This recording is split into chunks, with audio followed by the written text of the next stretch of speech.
Bueno, son las 6:22. Nada más estamos 17 personas. Vamos a tomar asistencia.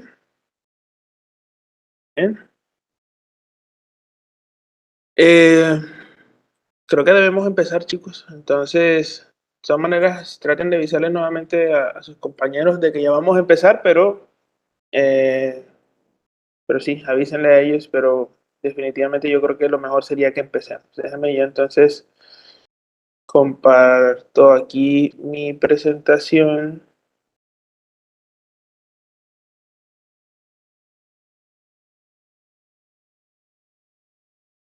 ¿Me confirman, chicos, si están viendo mi presentación de PowerPoint, por favor? Sí, doctor, sí se logra ver. Muchas gracias. Bueno, diagnóstico en oncología, chicos. Aquí vamos a ver diagnóstico bioquímico, es decir, marcadores tumorales. Vamos a revisar imágenes, así como una visión general de lo que ustedes tienen que saber, por lo menos de radiografías, ¿sí? Y vamos a ver diagnóstico histopatológico y algunas cosas como de nomenclatura del cáncer. ¿Listo? Entonces, como para que sea una cosa, va a ser un poquito extenso, yo sé, pero créanme que definitivamente esto va a ser bastante sustancioso para sus vidas como médicos. Entonces, marcadores tumorales. Un marcador tumoral, por definición, es toda aquella sustancia que produce el cuerpo, bien sea porque las produce el propio tumor o que las produzca el cuerpo en respuesta a ese tumor y cuya presencia es medible desde un punto de vista de niveles séricos o en otro tipo de líquidos o fluidos del organismo. Y que estos niveles de cómo se encuentran estos marcadores reflejan el crecimiento o la actividad tumoral de ese tumor y que por ende permite conocer la presencia, evolución o respuesta terapéutica que está teniendo un determinado tumor.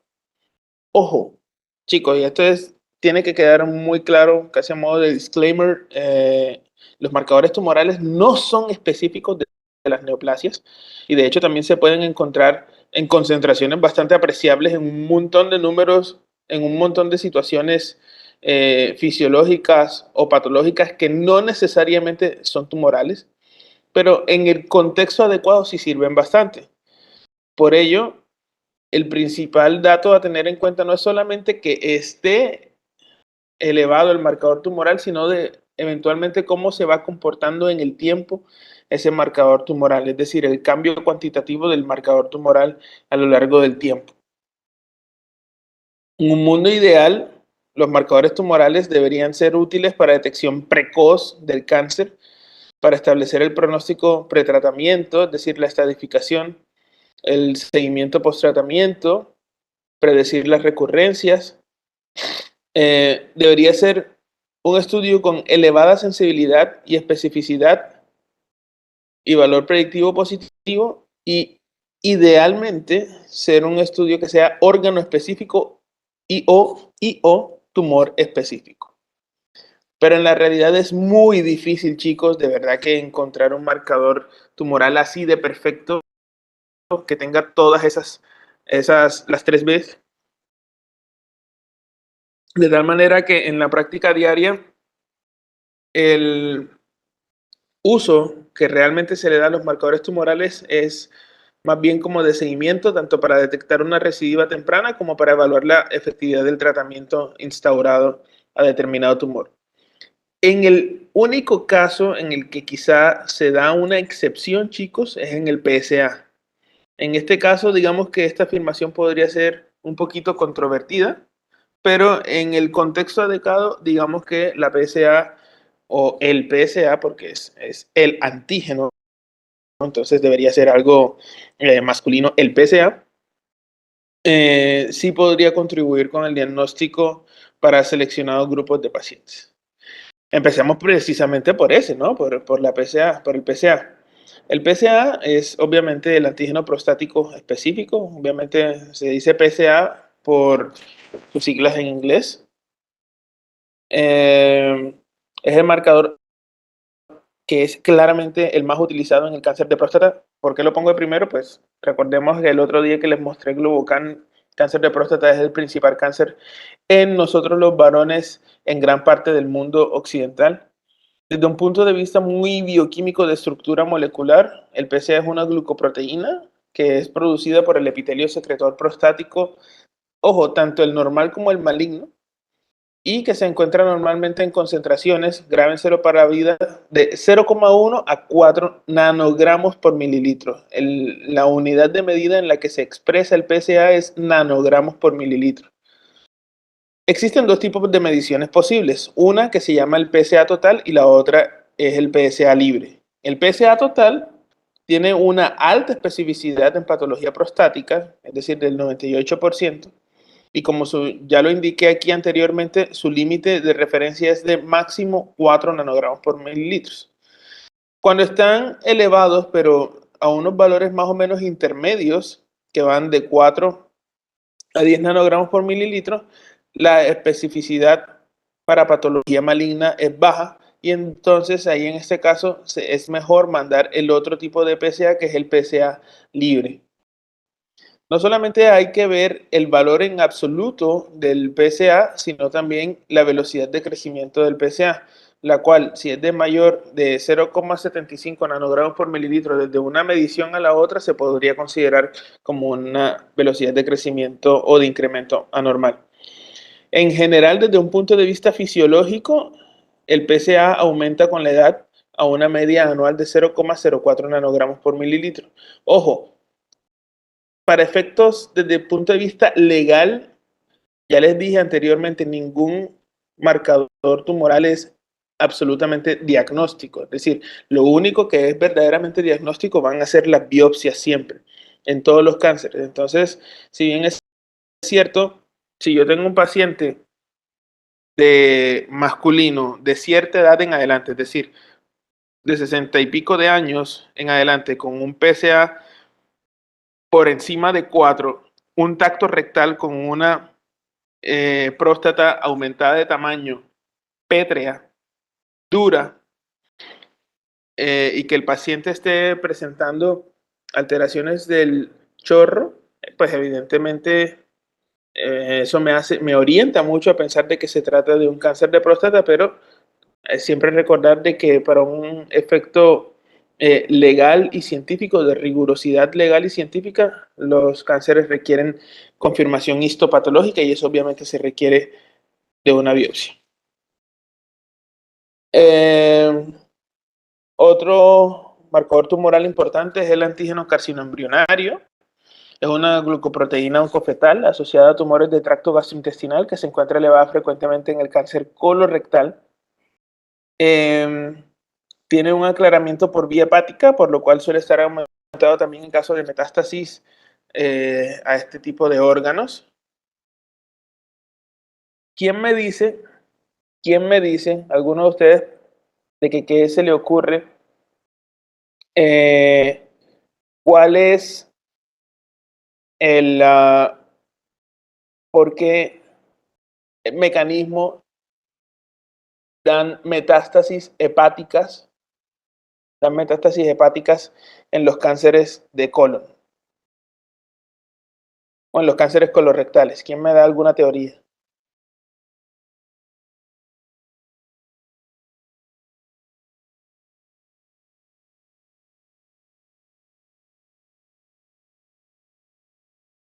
Doctor, buenas noches. ¿Será por la irrigación que tiene el, el segmento inferior del colon?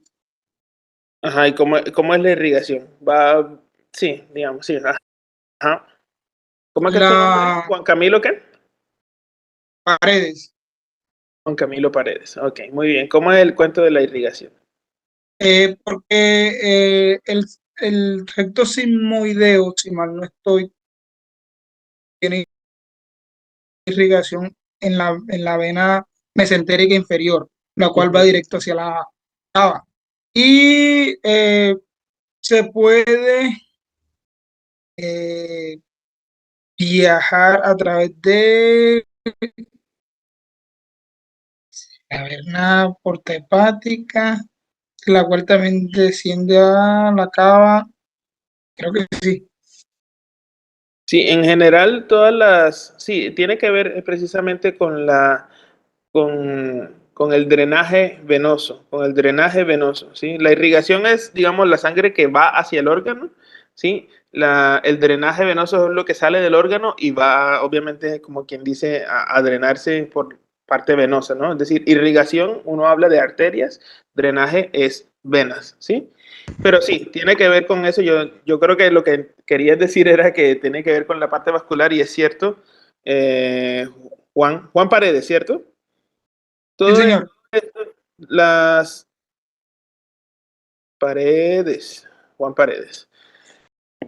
Las, los drenajes venosos de los órganos de las vísceras huecas gastrointestinales derivan en la vena porta y la vena porta se dirige hacia el hígado. Entonces el hígado recibe toda esa información de toda esa sangre eh, que viene del colon, ¿sí? Y de los intestinos, va directamente hacia el colon y por ende, desde un punto de vista estadístico, es más probable que una metástasis de un órgano como el colon se dirija específicamente por vía hematógena hacia ese tipo, hacia el hígado. Muy bien, Juan. Entonces, los valores normales del antígeno carcinoembrionario son de menos de 2,5 nanogramos por mililitro en no fumadores y de menos de 5 nanogramos por mililitro en personas que sí son fumadoras. En general, se pueden encontrar valores hasta de más de 20 nanogramos por mililitro en pacientes con edad avanzada. Existen otro tipo de tumores que elevan el antígeno carcinoembrionario, como por ejemplo los melanomas, los linfomas, cáncer de mama, pulmón, páncreas, estómago, inclusive algunas otras enfermedades no oncológicas como las enfermedades inflamatorias intestinales, les estoy hablando de colitis ulcerativa, enfermedad de Crohn, pancreatitis, enfermedades hepáticas, tabaquismo. Esto también puede incrementar el antígeno carcinoembrionario. Entonces, en todas las diapositivas que les voy a mostrar aquí, les voy a decir en qué se eleva principalmente, cuál es su principal utilidad, pero en todas van a notar a ustedes, chicos, un patrón de que existen otras patologías no tumorales que también la pueden elevar. Entonces, como para que tengamos ahí ese criterio. El CA125 es una glucoproteína de alto peso molecular que se eleva comúnmente en cáncer de ovario. Los valores normales son de menos de 35 unidades por mililitro. Sin embargo, como ya les dije, hay otras patologías no oncológicas que también lo pueden elevar, como por ejemplo la endometriosis, la menstruación, el primer trimestre del embarazo, el posparto, ciertas hepatopatías y ciertos problemas inflamatorios a nivel peritoneal, ¿sí? Pueden también elevar el CA125. El CA125 varía dependiendo de la respuesta al tratamiento quirúrgico y quimioterapéutico y en la aparición de recidivas, de tal manera que también es muy importante en cuanto al seguimiento del cáncer de ovario. El CA15-13 es una glucoproteína de alto peso molecular también que se usa principalmente para el control del cáncer de mama, sobre todo en sus formas avanzadas. Y en formas avanzadas me refiero a enfermedad metastásica.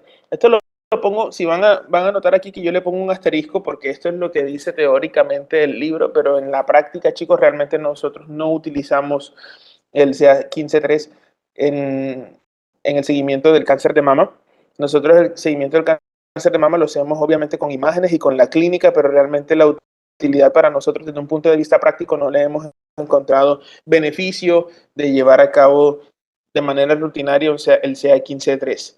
De todas maneras, como para efectos de conocimiento de cultura general oncológica, los valores normales son de menos de 35 unidades por mililitro. Como ya les digo, tiene realmente una utilidad bastante no muy buena y puede estar elevado en otros tipos de cánceres como por ejemplo ovario, pulmón, próstata, en el caso de enfermedades benignas de la mama o inclusive del ovario, hepatitis, embarazo y lactancia. El CA19-9 sí es más utilizado, Este es una glucoproteína que se sintetiza en diversos epitelios, pero se eleva típicamente en los pacientes que tienen cáncer de páncreas. Los valores normales son de menos de 40 unidades por mililitro.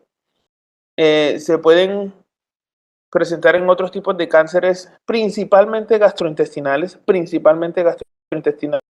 sin embargo no se descartan también otras estirpes de tipo endometrio, pulmón y urotelio, e inclusive otros tipos de situaciones inflamatorias gastrointestinales principalmente.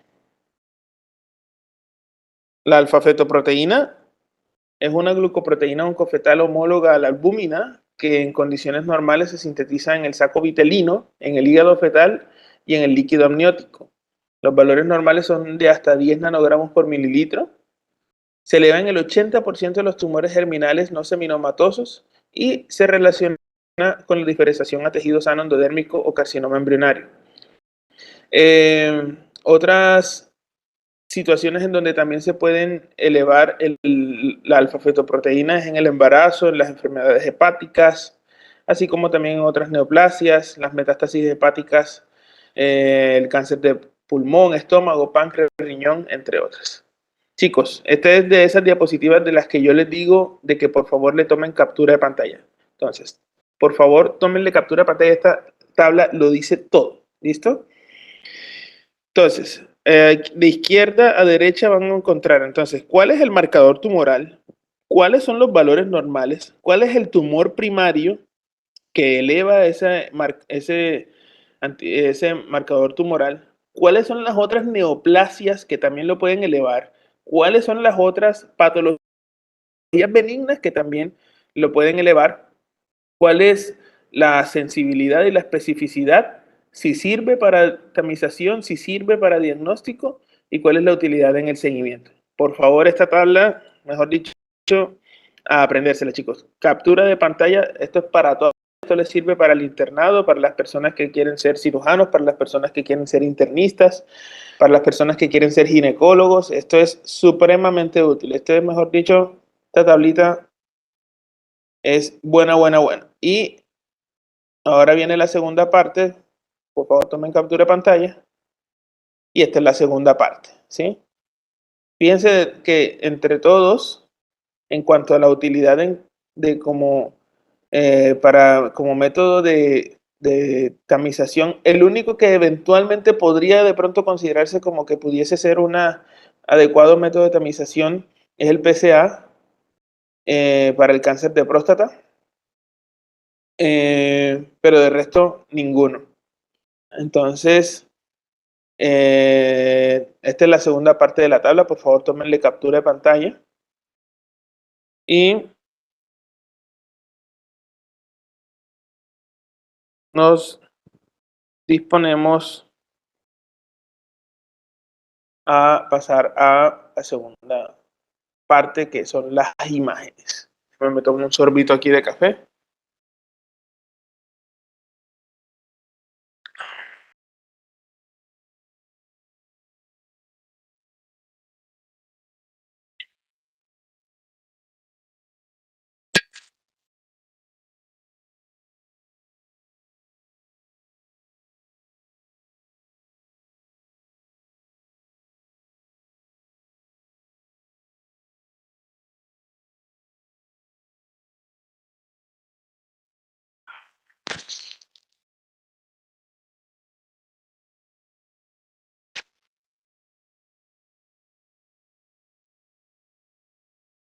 Bueno, la utilidad de las imágenes es que obviamente la imagenología en oncología es de suma importancia como apoyo al diagnóstico y por ende para la evaluación de la extensión de la enfermedad. Es decir, yo tengo que saber qué tan grande está la enfermedad, si la enfermedad obviamente, como ya ustedes saben que la definición de cáncer es que es una enfermedad que tiene el potencial biológico para irse a otro órgano, bien sea por una metástasis por vía linfática, bien sea por una vía hematógena o bien sea por contigüidad, por extensión directa.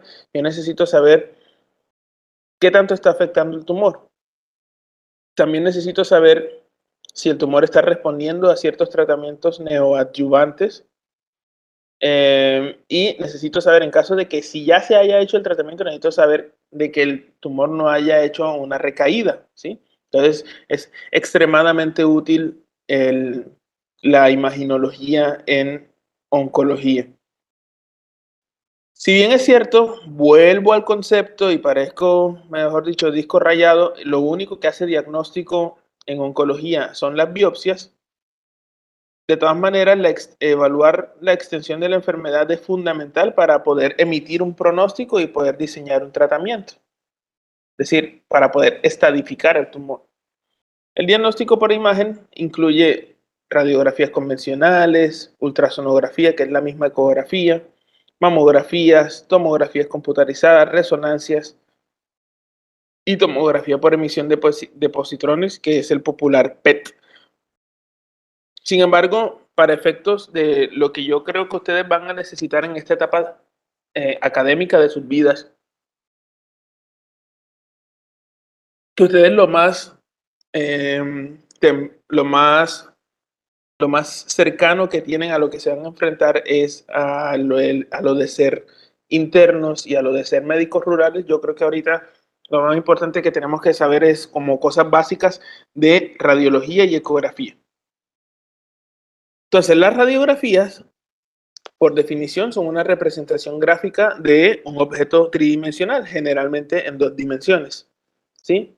¿Se acuerdan que, por ejemplo, entonces la radiografía de tórax es AP y lateral? O sea, anteroposterior y lateral. La radiografía de abdomen es generalmente en AP y lateral y se le puede poner en decúbito también. Las mamografías son cráneo caudal y medio oblicuo lateral, que es lo mismo que decir como AP y lateral, más o menos, ¿sí? De tal manera que es coger un objeto que es tridimensional y poderlo ver en 2 dimensiones, en dos proyecciones, ¿sí? En un objeto tridimensional visto en 2 proyecciones. La radiografía convencional se realiza con rapidez y bajo costo. Esa es la principal ventaja de las radiografías en comparación con otros métodos que no son tan baratos y obviamente no están disponibles en todos los pueblos, ¿sí? Como son las tomografías y las resonancias. Si bien es cierto, estos estudios simples han perdido relevancia en la actualidad, sin embargo, conserva algunas importantes aplicaciones. Por ejemplo, en los tumores óseos primarios, la radiografía es una valiosa herramienta todavía para la caracterización inicial, ya que evalúa detalles óseos como el tipo de lesión que es decir, si es una lesión lítica, blástica o mixta, y las características de los márgenes, ¿sí? Entonces, no es del todo descabellado seguir utilizando radiografías como un abordaje inicial, por lo menos. Una radiografía de tórax, chicos, siempre va a ser importante. Yo, por ejemplo, sigo utilizando radiografías de tórax para la estadificación del cáncer de mama estadio temprano, ¿sí? Estadio temprano. No es necesario, por ejemplo, en la mayoría de los tumores tempranos, ¿sí? Hacer tomografías, ¿sí? Para los estadios tempranos, basta, digamos, con una radiografía de tórax. Aquí, por ejemplo, yo puedo ver, este obviamente es un caso muy florido, ¿no? En donde estoy viendo aquí unos pulmones que están extensamente comprometidos por un compromiso multifocal metastásico, ¿sí? Múltiples nódulos de apariencia francamente metastásica. Obviamente, la radiografía de tórax tiene la desventaja de que en la mayoría de los casos no son así tan floridos como este y hasta el 30% de los casos pueden subestimar nódulos pulmonares muy pequeños, menores de 5 milímetros, ¿sí? Sobre todo si son únicos o entre 1 a 3 nódulos. Sin embargo, la radiografía de tórax en un montón de escenarios pueden ser un excelente punto de partida para la estadificación pulmonar. Obviamente esto también me sirve para la estadificación de ciertos tumores como el tumor de Pancoast, ¿sí? O tumor de Pancoast, como le decíamos cuando estábamos así como estudiando medicina.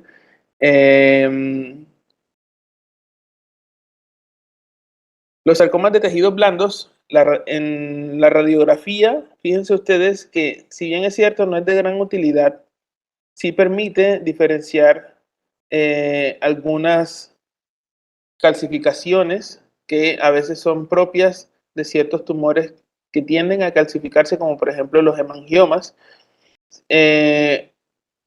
A veces también es posible ver lipomas porque son menos densos y por ende son más radiolúcidos que el resto del parénquima, como este que estamos viendo aquí entre las flechitas. Sí pueden ver que hay un óvalo, ¿sí?, más radiolúcido que el resto del tejido que estamos viendo aquí en esta radiografía. Aquí también tenemos este otro que también nuevamente, insisto, se ve más radiolúcido que el resto.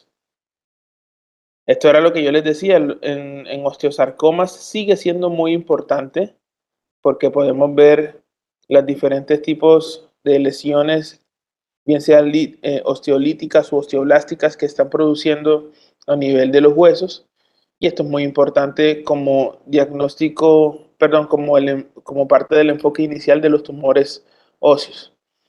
Seguimos hablando acerca de las radiografías. Las radiografías, por ejemplo, antes del advenimiento de los métodos a gran escala, de los métodos endoscópicos, como por ejemplo, obviamente la colonoscopia y la endoscopia, antes se usaba mucho el colon por enema para ver, para el abordaje inicial de los cánceres de colon. Obviamente aquí estamos viendo cómo pasa adecuadamente el contraste. ¿Quién se acuerda de con qué se hacen los colones por enema? ¿Cuál es el medio de contraste? ¿Cuál es el medio de contraste del colon por enema? ¿Cuál es el medio de contraste de las tomografías? ¿Y cuál es el medio de contraste para las resonancias? ¿Quién me dice? ¿Quién dice yo? ¿Quién dice más? ¿Quién dice menos? A base de bario. Vario, muy bien. ¿Cómo te llamas? Daniela Valenzuela. Ah, tú eres la representante, claro, Daniela. Daniela Valenzuela. Muy bien, Daniela. ¿Y te acuerdas cuál es el medio de contraste para las tomografías?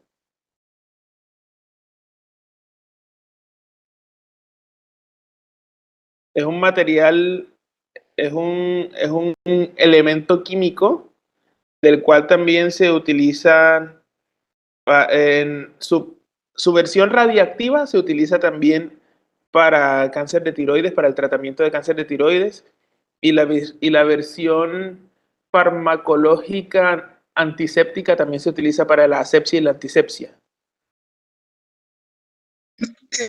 Yodo 125 se manda. El yodo, exactamente, el yodo. Entonces, en radiografía se usa bario, en tomografía se usan los medios yodados, ¿sí?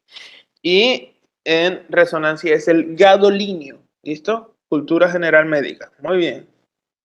¿Quién fue el que dijo lo del yodo? Juan Camilo Paredes. Ah, el mismo Juan Paredes, excelente, súper, Juan.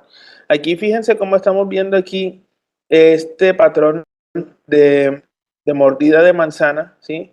Que obviamente implica de que aquí el medio de contraste no está, o sea, pinta una estrechez de la luz del colon que obviamente está siendo estrechada, valga la redundancia, por una compresión extrínseca o de la luz probablemente de la pared de la luz del colon por una masa colónica muy probablemente. En el mundo de las radiografías obviamente también tenemos que hablar acerca de las mamografías. Las mamografías no son más que una radiografía de las glándulas mamarias. Tenemos que obviamente saber un poquito de nociones de mamografía, puesto que como ya ampliamente revisamos la vez pasada cuando nos metimos a Globocan, y que ustedes también ya se habrán podido dar cuenta porque hicieron las monografías, el cáncer de mama es el cáncer más común en las mujeres. Y es como de esas cosas que uno como el médico de la familia que, mijo, mira, que me hicieron un electro, revísame aquí, o que, mijo, mira, que me mandaron tal pastilla, míramela aquí, ¿tú sí crees que esto me sirve? Bueno, así tal cual, su mamá, su tía, su abuela se van a hacer mamografías y ellas van a querer que se las miren, ¿sí? Entonces es importante que también, nuevamente, para la vida sepamos un poquito de mamografía. Como les dije antes, la mamografía es una radiografía de las glándulas mamarias que se toma en dos distintas proyecciones. Las más comunes son la proyección cráneo-caudal y la medio oblicua lateral. Hay que entender dos tipos de conceptos. Uno que es una mamografía diagnóstica y la otra que es una mamografía de tamización. La mamografía de tamización es en el marco de Salud Social de Colombia. Son unas mamografías que se hacen en pacientes a partir de los 50 años cada 2 años. Y una mamografía diagnóstica es digamos, desde el punto de vista técnico, de la manera en cómo se hace, es la misma mamografía, solo que esa yo se la puedo mandar a una paciente de más de 35 años que tenga algún examen clínico, algún hallazgo llamativo al examen físico de la mama. ¿Qué creen ustedes, cómo creen ustedes que tiene que ser una prueba de tamización desde el punto de vista de epidemiología? ¿Cómo tiene que ser esa prueba? ¿Quién me da un aporte? Para que un estudio pueda ser un estudio de tamización, así como la citología, así como el PSA. ¿Qué tiene que tener un estudio de tamización para que pueda ser de tamización? Mejor dicho, vamos a elaborar la idea. Ustedes cuando se hacen, las chicas, cuando se hacen la citología, ustedes se la hacen porque sí, ¿cierto? Ustedes se la hacen porque sí o porque tienen síntomas. O sea, por la edad o porque tienen síntomas. Es decir, ¿es necesario tener síntomas para hacerse la citología? Es la pregunta. No. Andrés vuelve. No. Dice que No, Ok, ok, muy bien. No, doctor. Me dio risa que estaba preguntando de citología y todas las chicas calladas y el que habló fue Andrés vuelve. Pero bueno, eso está bien. Eso está bien. Exacto, no. Es decir, ustedes están asintomáticas, ¿sí? Ustedes son asintomáticas. Entonces, en la mamografía de tamización, estas pacientes de mayores de 50 años, yo les estoy haciendo la mamografía porque tienen ya una edad en la cual, ¿se acuerdan por epidemiología que les mostré lo del Globocan? Ya están vacilando al Andresito. Bueno, muy bien. Ese es el pico de mayor incidencia de cáncer de mama. Entonces son pacientes que por el sexo femenino y ya estar en cierto pico epidemiológico de edad, que están más en riesgo de desarrollar cáncer de mama. ¿Sí? Entonces, esas pacientes son asintomáticas, ¿sí? Entonces ya tenemos nuestra primera pista. Una prueba de tamización es una prueba que se le hace a una población asintomática, una población que idealmente no debería tener la enfermedad. O de pronto no sabe que, o sea, sí la tiene, pero no sabe que la tiene. Una población que es asintomática, ¿sí? ¿Ustedes creen que para las EPS que las chicas se hagan nuevamente la citología, que es básicamente llegar, que te pasen ahí un escobilloncito ahí desechable y eso lo mandan a un frotis, o que te hagan, digamos, un examencito de sangre que se llama PSA en comparación, digamos, con otro estudio que digamos como en un PET, una colonoscopia? ¿Ustedes creen que esas pruebas de tamización son baratas o son caras? Es decir, ¿el sistema de salud colombiano las puede costear? ¿Tienen que ser baratas o tienen que ser caras? Lo preferible es que sean baratas, doctor. Exactamente, preferiblemente que sean baratas. ¿Para qué? Para que les puedan llegar a la mayor cantidad de gente posible, ¿sí? Entre más caro sea un estudio, menos se lo hacen la gente, ¿sí? Hay que recordar que en general nosotros somos un país pobre, ¿sí? Entonces, ahí básicamente ya tenemos armada nuestra definición. Debería ser gratis, así es. Ahí tenemos armada nuestra definición. Entonces, una prueba de tamización, chicos, es una prueba que debe ser fácil de hacer, que debe ser replicable, es decir, que se puede hacer de manera estandarizada en todo el territorio nacional, que debe ser barata y que sea fácil de hacer, pero que al mismo tiempo, bueno, que se le hace obviamente a pacientes asintomáticos, a pacientes que no saben que tienen la enfermedad. La idea es que no la tengan, pero es que si la tienen, que no sepan que todavía la tengan porque la enfermedad está tan chiquita que no ha hecho síntomas, ¿sí? que no ha hecho síntomas,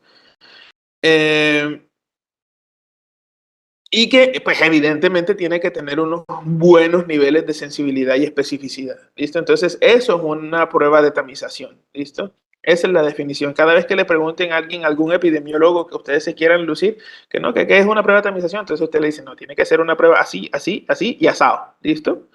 Esa es la definición y ustedes muy bien la han dicho. Es decir, una prueba fácil de hacer, una prueba barata, que sea fácil de hacer y fácil de replicar en el territorio colombiano a una población asintomática. ¿Listo? Eso es una prueba de tamización. Entonces, las mamografías tenemos que ver primero como la densidad de la mama, ¿sí? Dependiendo del grado de involución que tengan las mamas, es decir, de que qué tanto componente glandular se ha reemplazado por grasa dado por la edad o la etapa de maduración mamaria que tenga la mujer, se pueden clasificar en A, B, C y D, dependiendo de que si es una mama en donde está técnicamente toda reemplazada por grasa, en donde si bien es cierto la B es donde si bien es cierto la mayoría es grasa, tiene un cierto componente de no más del 25% de componente fibroglandular.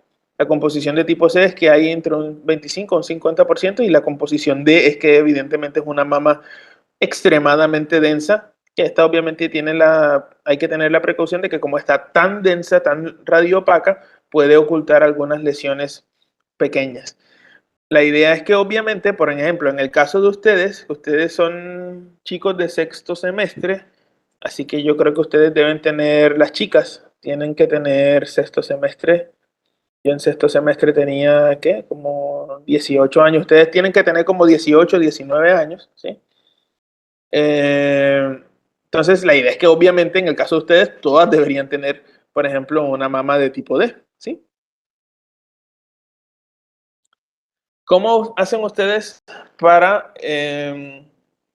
diagnosticar que haya una masa? Recordemos que por definición una radiografía yo lo que quiero es demostrar la tridimensionalidad de algo, ¿sí? Si la masa no se puede ver en las dos proyecciones, se considera una asimetría hasta que no se pueda demostrar esa tridimensionalidad de la masa. Esa masa tiene que poder ser caracterizada en tres maneras, mediante la forma, su densidad y los márgenes. Aquí, de izquierda a derecha, les voy a mostrar cómo es una masa de lo más benigno hasta lo más maligno. Es decir, una masa de apariencia benigna generalmente va a ser una masa así bien redondita o por lo menos oval. Y si ya no tiene una forma de esta, sino que tiene una forma irregular, evidentemente va a ser mucho más sospechoso. En cuanto a los márgenes, deberían ser, en cuanto a la parte más benigna, deberían ser bien circunscritos. Pero si tiene algunas de estas otras características, oscurecidas, microlobuladas, indistintos o sobre todo espiculados, ya sería una cosa bastante más sospechosa. Desde el punto de vista de la densidad, entre menos denso, es decir, entre más radiolúcido, recordemos que ese es el término que se utiliza en radiografías, entre más radiolúcido es más benigno y entre más radiopaco, es decir, más denso, la masa es obviamente más sospechoso. Recordemos que los tumores de mama son tumores, idealmente tumores sólidos, ¿sí? Entonces, por ejemplo, aquí tenemos una lesión que es de márgenes bien definidos, tiene una forma redondeadita u ovaladita y es más radiolúcido que el resto del parénquima mamario. ¿A ustedes les parece que esta lesión que estoy aquí señalando les parece que es benigna o es maligna? Benigna. Exactamente. Y esta lesión es una lesión densa que tiene espiculaciones, fíjense ustedes, genera aquí como retracción aquí del parénquima mamario, inclusive miren cómo tuerce aquí el pezón de la paciente. Esto es una lesión francamente sospechosa. Esto es un cáncer hasta que no se demuestre lo contrario. Las ecografías. Las ecografías, desde un punto de vista de física, Las ecografías son un método que emplea la reflexión de un sonido de alta frecuencia, es decir, el ultrasonido, para obtener datos y formar imágenes basadas en esas señales. La idea es que el transductor emite esta señal de alta frecuencia, que es el ultrasonido. Estas ondas de alta frecuencia llegan al órgano que uno quiere estudiar y el órgano rechaza o se produce, digamos, un eco. Este ultrasonido rebota en el órgano y se dirige nuevamente al transductor. El transductor no solamente manda el ultrasonido, sino que también recibe el eco. El eco lo recoge y eso lo manda a través del cable, ¿sí?, a una computadora que tiene un software especial capaz de convertir esa imagen de convertir esa señal sonora o ese eco en una imagen, ¿sí? Que es lo que aparece en el monitor de la pantalla del ecógrafo, ¿sí? La ecografía es supremamente útil y es de hecho la modalidad de elección para la caracterización. Ojo, se lo pongo ahí entre comillas, en negrita y en rojo, que es para la caracterización inicial de las lesiones tiroideas, de las adenopatías cervicales, de las lesiones hepáticas, biliares, renales, testiculares y de mama, en pacientes sobre todo menores de 35 años y obviamente mujeres embarazadas sintomáticas. También la ecografía tiene la particularidad de que sirve para la evaluación inicial de las metástasis hepáticas y de algunos otros tumores abdominales. ¿Cuál es la ventaja de la ecografía? De que es un estudio que es de bajo costo y es de amplia disponibilidad. Sin mencionar en esto de que evidentemente es un estudio que no es doloroso, es un estudio que no es invasivo, es un estudio que no implica que uno lo machuquen con nada, ¿sí? Y es un estudio que no genera radiación. Las desventajas es que es un estudio que evidentemente es operador dependiente. Es un estudio que es operador dependiente, es decir, depende del radiólogo, depende de qué tan juicioso sea el radiólogo, depende de qué tan cansado esté el radiólogo, depende de qué tan apurado esté el radiólogo, ¿sí? Y depende de la manera en cómo cada radiólogo interprete los hallazgos que están encontrando, ¿sí? Entonces pueden haber problemas de unanimidad en cuanto a los hallazgos que se encuentran. Volvemos nuevamente, esto no solamente les va a servir, chicos, para mama, sino en general para todos los tipos de lesiones, para que entiendan aquí. Entonces, aquí les voy a mostrar cómo debería ser una lesión francamente benigna por ecografía versus cómo debería ser una lesión sospechosa por ecografía. En general, las lesiones benignas tienen así estos márgenes bien definidos, así como vimos ahorita en mamografía. Si los márgenes son imprecisos, son más sospechosos. Generalmente las lesiones benignas tienen una cosa que se llama refuerzo acústico posterior. Esto está dado porque generalmente estas lesiones que tienen refuerzo acústico posterior contienen líquido en su interior. Las lesiones que son líquidas generalmente son benignas, a diferencia de las lesiones malignas que son sólidas. ¿Esto qué implica? De que entonces llegó el ultrasonido, perdón, a la lesión, pero como aquí hay líquido, entonces eso hace que siga el ultrasonido más allá de la lesión y no lo devuelve, sino que se produce por el contrario un refuerzo. En cambio, en las lesiones que son sólidas hay tanta celularidad, que son tan sólidas que la masa devuelve todo el ultrasonido y no pasa absolutamente nada de ultrasonido por detrás de la lesión. Entonces esto se llama sombra acústica posterior, no confundir con el refuerzo acústico posterior. En general las lesiones benignas son más anchas que altas, es decir, son paralelas al eje largo o al eje mayor de la piel. En cambio, las lesiones sospechosas son más altas que anchas, ¿sí? Es decir, son perpendiculares a la piel. Los ecos internos realmente a veces no son tan útiles, pero en cuanto a la compresión, obviamente una lesión benigna es una lesión más blandita, en cambio una lesión tumoral maligna es una piedra, una cosa que se palpa pétreo. Entonces, con la compresión que se le ejerce con el transductor, se pueden espichar, por decirlo así, en términos castizos, las lesiones benignas. En cambio, las lesiones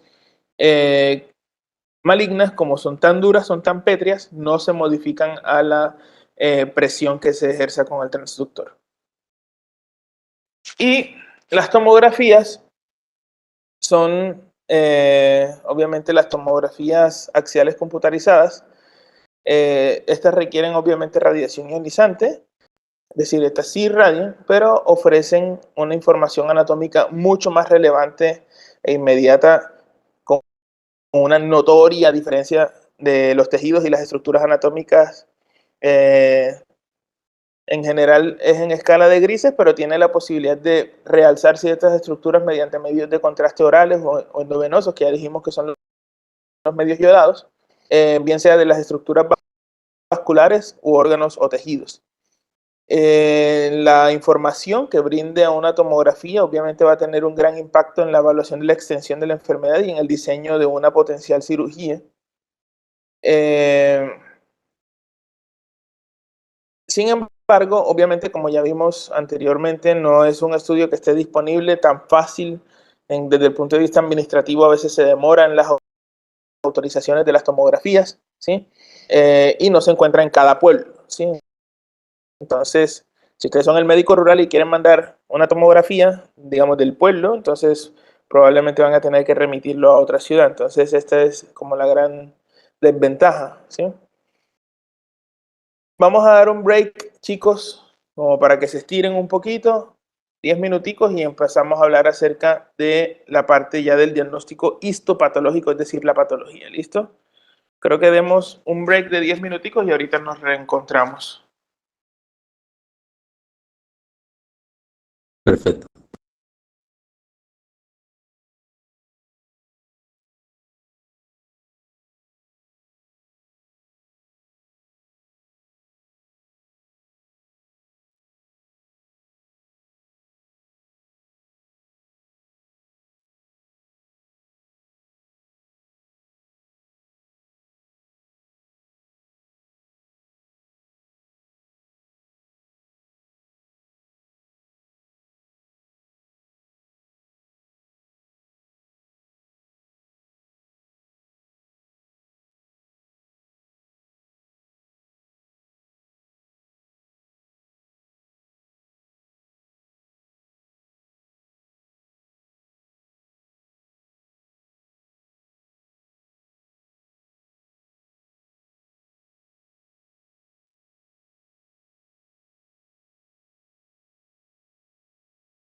Bueno, chicos, continuemos con la presentación.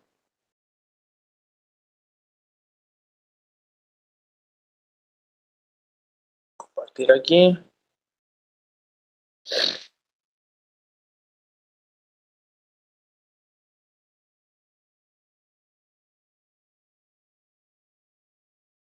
Bueno, patología. La patología es decir, los estudios histopatológicos son evidentemente hasta hoy, como lo pongo aquí claramente, es el gold standard, ¿sí? Es el método más eficiente y preciso para el diagnóstico de las enfermedades neoplásicas. Eso representa los estudios histopatológicos. La patología ayuda obviamente a asignar un nombre, ponerle un nombre y un apellido a una neoplasia. Recordemos que dijimos que eran unas 200 enfermedades, cada una de las cuales a su vez se subdividía molecularmente hasta ser miles, ¿sí? Y esto obviamente contribuye a estadificarla luego de haber confirmado la extensión de la enfermedad, qué tanto está la enfermedad en el cuerpo, si es solamente en el órgano en el que se originó o si ha hecho compromiso a otros órganos distantes. Obviamente esto permite anticipar su conducta biológica y la potencial evolución de diferentes tumores. Un poquito de cultura general nuevamente. Desde el punto de vista de la nomenclatura de los tumores benignos, en general las neoplasias benignas son designadas con la adición del sufijo oma al radical o a la raíz de la célula de origen. Por ejemplo, un leiomioma es un tumor benigno del músculo liso, un fibroma es una masa benigna de los fibroblastos, un rhabdomioma es un tumor benigno del músculo estriado. Sin embargo, existen algunas excepciones a esta regla, por ejemplo, linfoma, que no dice carcinoma por ningún lado, ¿sí? Los linfomas son tumores malignos de los linfocitos, ¿sí? En general, la terminología de las neoplasias epiteliales benignas puede ser un poquito más compleja. Se designan en general como adenomas a aquellos tumores benignos de las células epiteliales que forman estructuras glandulares,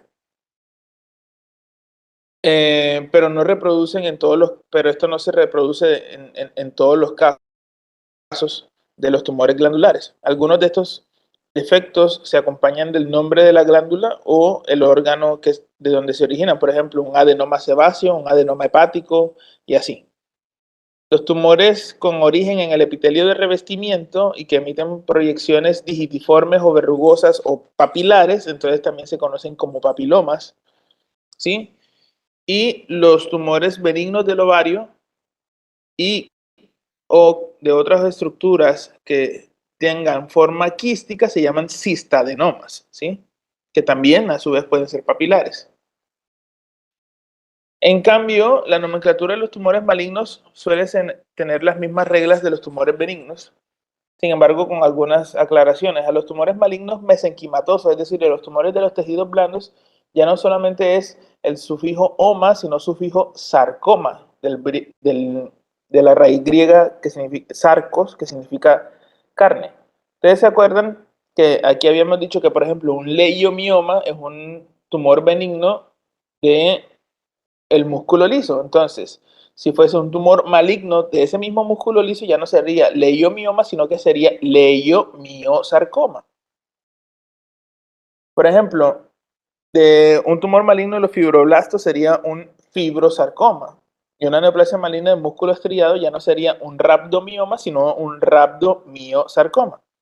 Nuevamente, tenemos la excepción a esta regla porque, por ejemplo, un tumor maligno de los linfocitos debería ser un linfoma, debería ser un linfocarcinoma o un linfosarcoma, pero en vez de eso simplemente le decimos linfoma, ¿sí? ¿Se acuerdan que de las estructuras epiteliales o que formaran estructuras glandulares, en general uno le decía adenoma en caso de que fuera benigno? Bueno, cuando son tumores malignos, entonces se le dice carcinomas, ¿listo? A menudo se tiene que especificar la célula de origen, por ejemplo, el carcinoma de células renales, carcinoma de células hepáticas, carcinoma broncogénico o broncoalveolar, para ser un poquito más exactos. Algunos nombres son incorrectos, pero que se han arraigado tanto que ya no se pueden cambiar otra vez a la forma como deberían hacerse, como por ejemplo los melanomas, ahí no dice sarcoma ni dice carcinoma por ningún lado, y debería llamarse melanocarcinoma, pero se le conoce realmente como melanoma o melanoma maligno. De la misma forma, los cánceres del epitelio germinal deberían llamarse seminocarcinomas, pero en vez de eso solamente se llaman seminomas, ¿sí? Lo mismo los tumores de los ganglios linfáticos deberían llamarse linfosarcomas o linfocarcinomas y en vez de eso se llaman simplemente linfomas, ¿sí? Por último, hay ciertas neoplasias que poseen nombres propios, es decir, epónimos, como por ejemplo el sarcoma de Ewing.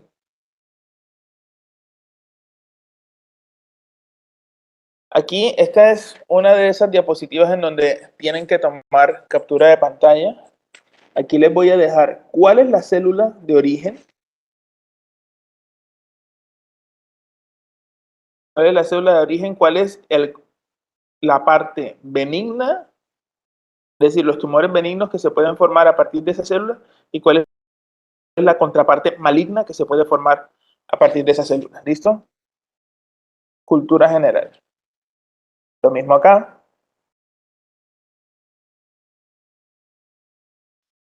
Entonces, como para que sepan, esa es la diferencia entre un osteoma, un osteosarcoma, un lipoma, liposarcoma y así.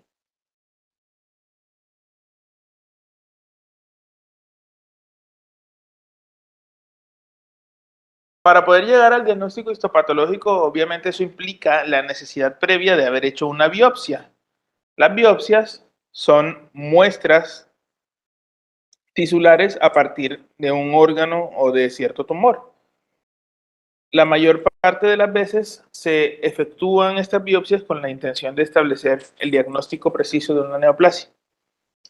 Esta técnica es parte crucial del componente terapéutico del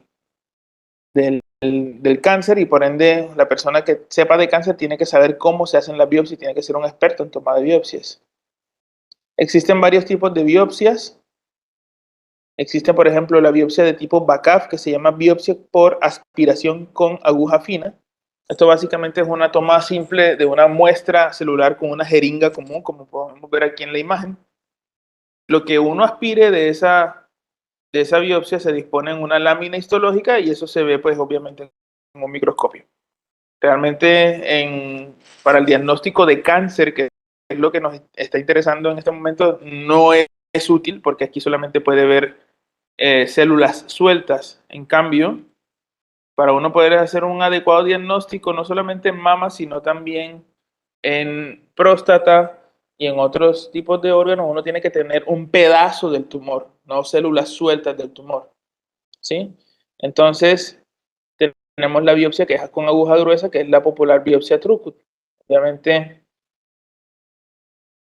las biopsias Trucut tienen la particularidad de que se hacen con unas agujas especiales, que son unas agujas gruesas, que constan de una aguja que tiene una hendidura y un capuchón cortante biselado que se dispara a una cierta velocidad, de tal manera que corta y queda una tajada del tejido insertado aquí en la hendidura que tiene la aguja, y eso se puede ver por patología y se sacan este tipo de muestras. Este tipo de muestras reciben el nombre de cilindros, obviamente por la apariencia que tienen, ¿sí? Y así se ve un cilindro en el microscopio. Obviamente el patólogo puede incrementar varias veces, hacerle varios aumentos a esto y aquí sí puede ver lo que ya habíamos explicado antes, cómo está estructurado ese epitelio, cómo está estructurado ese tejido, de tal manera que puede ver si la lámina basal en la que les he insistido tanto está rota o no, para definir efectivamente si es un carcinoma. Aquí algunas consideraciones en cuanto a cómo tienen que tomarse las biopsias.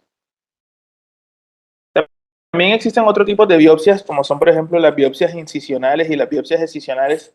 Sin embargo, estas no deberían hacerse en la práctica clínica actual.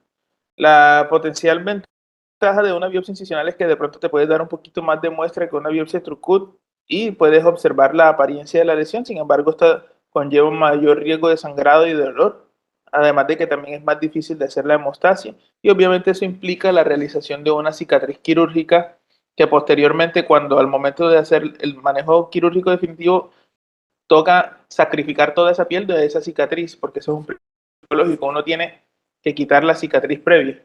Las biopsias excisionales son peores aún, tienen pocas indicaciones actualmente y solamente deberían realizarse en tumores superficiales de tronco y extremidades menores de 3 centímetros, en donde uno esté muy convencido de que es una lesión benigna y no algo maligno.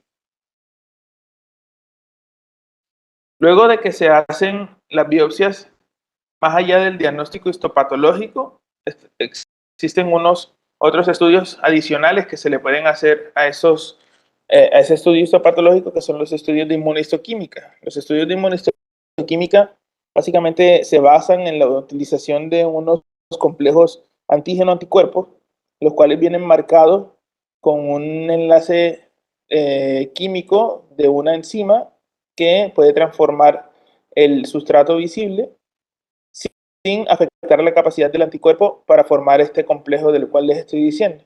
De tal manera que si se le aplica a cierto tejido de una manera correcta en cuanto a su fijación, se puede ver y se puede valorar con estas coloraciones adicionales al microscopio. Obviamente todo esto es realizado por parte del patólogo. ¿Listo?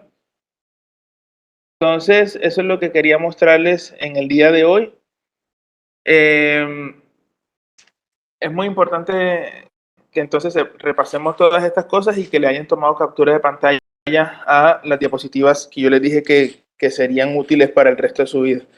Ahorita durante la exposición me estaba dando cuenta de que yo me volé con ustedes una charla que debía haberles dado antes, que es la parte de la diseminación del cáncer, es decir, cómo pasa el cáncer de un órgano a otro, cuáles son las vías moleculares e inmunológicas que hacen. Entonces, obviamente, la vamos a hacer en la próxima clase. Les propongo que nos veamos nuevamente el próximo viernes, más o menos a esta misma hora, por el mismo canal. Gracias a todos ustedes que me han mandado entonces aquí las monografías, a mi correo, entonces las estaré revisando. Obviamente estaré verificando ortografía, el orden, las bibliografías, la manera en cómo están presentadas los trabajos, y obviamente tratar de que no haya sido simplemente un corte y pegue, sino de que también haya habido una contribución intelectual por parte de ustedes al trabajo.